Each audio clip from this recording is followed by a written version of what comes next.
Hey guys, Mrs. Spurlock here. I want to start by apologizing for last week.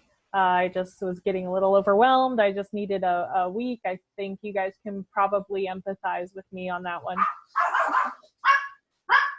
You done? But this week we're going to be talking about some really interesting concepts. We're going to be going over three things: truth-telling, confidentiality, and informed consent. Very, very important topics in the grand scheme of bioethics. Look, there she is. There's the culprit. Wait, baby. Yeah, she's very bad. Don't let her fool you. Anyways, all right. Now, truth-telling and confidentiality go hand in hand. And when we are evaluating the ethics of truth-telling, what we're thinking about is, do doctors always need to tell us the truth? How much information actually covers the truth? And how do they balance truth-telling with their personal beneficence? Assuming that their intention in lying to you is to improve your odds of recovery or survival of some given disorder, disease, whatever it is, malady. There we go. It's a good word. Now, paternalism, when ethics in general and medicine leaned towards paternalism, confidentiality and truth-telling were not really a conversation. Doctors often lied to their patients, at least, at the very minimum, by omission. The concept of non-maleficence means to do no harm, and that's been part of medical ethics for centuries, but the concept of patient-physician honesty really didn't come about until the 1980s. It was kind of an attitude that doctors could choose whether they were going to reveal or conceal what was going on. When you remove the ethical emphasis from physicians to patients, it becomes more important that the patient knows the truth. So there are a few questions for you guys to think about while we're having this discussion.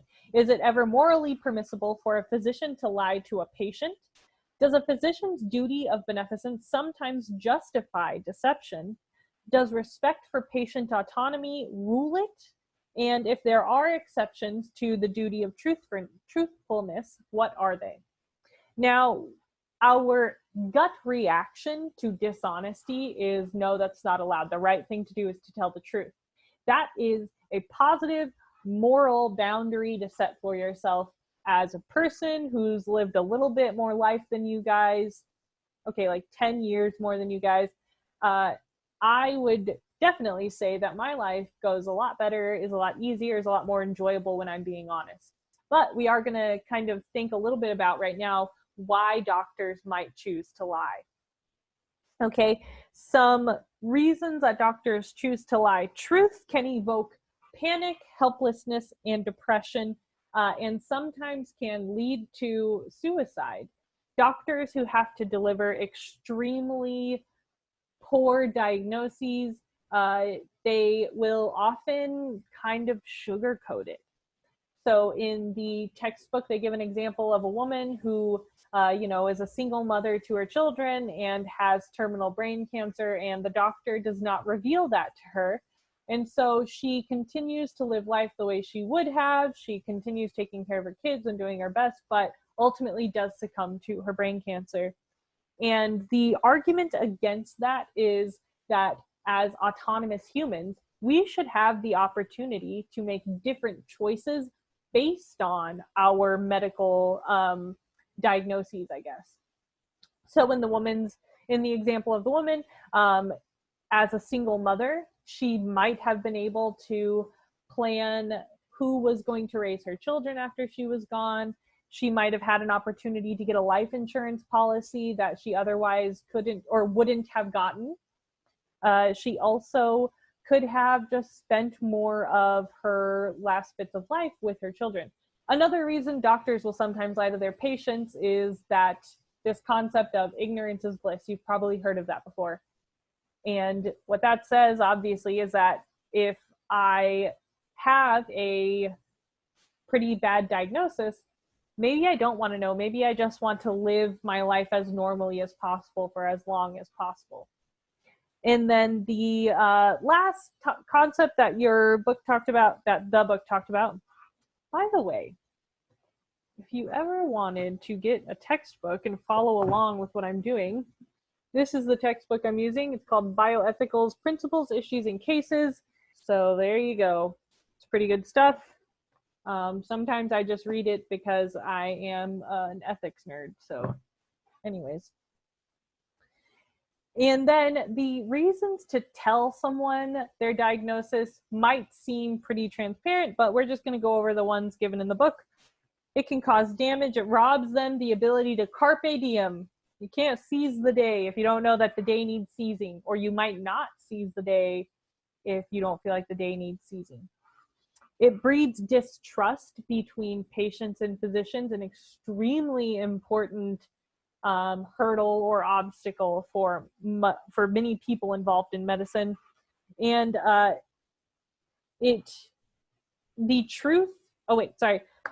another reason is that patients comply better when they know what their actual diagnosis is. If a doctor tells someone that they have a pretty unique diagnosis, they're more likely to do the things that they're supposed to do than if the doctor's like, oh, well, you have this disease, but you're going to be fine. And so this concept of doctors telling the truth ties in pretty closely with this concept of confidentiality, which says that patients are going to impart information to health professionals that are pretty sensitive.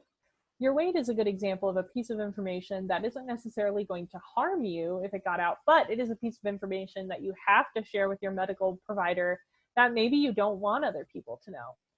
There's also this concept of stigmatization.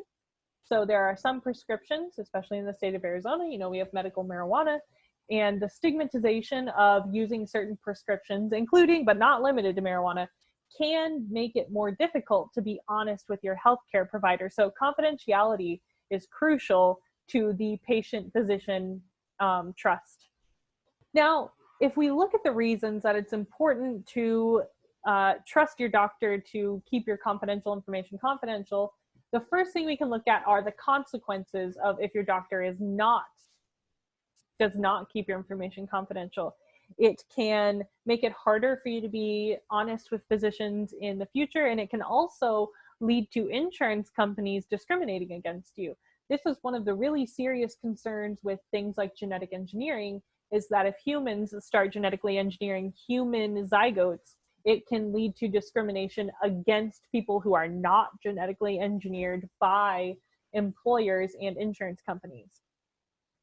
And aside from the consequences, people should just be allowed to exercise their ability to go and see the doctor and make decisions for themselves. People have an inherent right to privacy. This is something that is agreed upon pretty globally, or not globally. This is something that is agreed upon within the ethics of medicine. So we then have to think about, is confidentiality something that is absolute, or is it prima facie, which means a case-to-case basis, essentially. There are some examples in which the possibility of serious harm outweighs the importance of trusting your medical physician. These include gunshot wounds. In some countries, it's illegal to have a gun in the first place, and so physicians are required to report gunshot wounds to police and other legal authorities. In many places in the US, it's perfectly acceptable to own and carry a gun, and it's still important for doctors and physicians to report gunshot wounds to the authorities because you're not supposed to use guns on people. The next example is in cases of abuse or assault. If a physician suspects that a person, man or woman, is a victim of domestic violence, they are required to explicitly ask them that. They are required to ask them, do you feel safe in your home? And the last example in which it is considered appropriate for your physician to share your confidential information is in the case of contagious disease. A pretty relevant point right now. If a doctor finds out that you have some kind of virus they have the right to share that information with other people and breach your confidentiality. And those are the really important instances in which a physician is allowed to breach your confidentiality. Now, the next concept we're going to talk about that ties in very closely with truth-telling and confidentiality is informed consent. If you are an autonomous person and you have proper information, you should be allowed to determine what medical practices are appropriate for you 100% of the time. This is already something that has gone to the Supreme Court in the US, and it has been determined that each individual person is allowed to reject or accept any kind of medical treatment. So this concept of informed consent actually puts more of the responsibility for your information on your physician. What it says is that patients have the final say in what is done to their bodies, and physicians are obligated to tell patients about possible medical interventions before performing a surgery. So both the concepts of autonomy and physician beneficence actually support this theory, but it is not compatible with strong paternalism. Some features of informed consent include that voluntary consent is provided after information about the illness, suggested treatments, and alternatives have been suggested by the physician. Now, when we really get down to brass tacks and we look at what happens in a physician's office between a physician and a patient, there is just an ocean of gray area. And when it comes down to maybe how to determine whether or not you or a loved one has been given proper information, there's no clear line. There's no, you have to talk to the patient for 30 minutes first, or you need to give the patient 3 alternatives and a list of symptoms or possible side effects. This is really an area where bioethics has room to grow and improve. There are a few conditions that must be met before a patient is even able to give informed consent. Number 1, the patient must be competent to decide. People who have severe mental handicaps that make them unable to take care of themselves or unable to communicate effectively are not considered competent to decide. They must have either an adult if they're a minor or somebody with power of attorney make those decisions for them. Number 2, the patient gets an adequate disclosure of information. This is one of the areas where a physician can fail to meet this requirement, and then if anything bad happens, the physician is open to potentially be sued. Number 3, the patient understands the information. Also a huge wealth of gray area here. Assuming this person has graduated high school, they probably are still not going to be scientifically competent enough to really understand the details of what could or is going on in their body. Number 4, the patient decides about the treatment voluntarily. Obviously, if somebody is manipulating another person into making a decision, if a doctor, let's say you're in a situation where you need to get a procedure and the doctor is, really, really pushing you to try this new thing. We have this new drug that could be really good. We have this experiment that we really want to try. And you're like, no, thanks, doc. I'm just going to go with like the good old fashioned, whatever is usually done. And the doctor's like, no, you really listen to me. You've got to try this new thing. You could argue that you did not voluntarily agree to whatever the new thing was, just as an example. And the last condition is that the patient consents to the treatment. Pretty simple. Informed covers the first 4, and consent covers the last condition.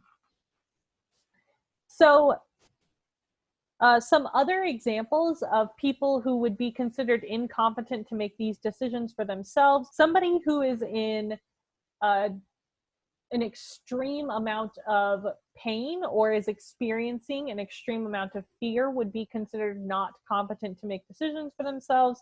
If they are unable to communicate, if they are unable to understand the implications, if they can't provide reasons for wanting or not wanting a treatment, if they can't explain the process of the decision making, and if they can't understand the information. Some of these might not seem very severe, but when I'm giving these examples, I'm saying in the worst case scenario. We're talking people who are physically, mentally, or emotionally unable to care for themselves in the first place. So I have this quote from the book that I wanted to share with you guys. What constitutes an adequate disclosure of information to patients is controversial, but the courts have generally ruled that disclosure must include information about the nature of the procedure, its risks, its alternatives, including no treatment, and its explained or its expected benefits. So a patient also does have the right to waive their informed consent. All right. And I hope that didn't seem too all over the place. These are really huge overarching themes in bioethics that if you guys choose to go on to practice any sorts of medicine or just learn more about ethics and philosophy, might really come in handy. All right, guys, and that's going to do it. That is going to be the end of our bioethics course overall, because I am giving you guys 2 weeks to do this last unit. And I just want to say that in spite of the circumstances, I have really been so pleased with the work you guys have given me. I really appreciate that this is not how you guys wanted to see your senior year end. And it's certainly not how I wanted to see your senior year end either. Yeah, I just miss you guys, and I hope you're all taking care of yourselves, and let me know if you have any questions. Office hours, if you have any questions, you can visit me Thursday at 11 a.m. I always put a post every Wednesday. You just leave your email address below, and I'll send you an invitation before office hours.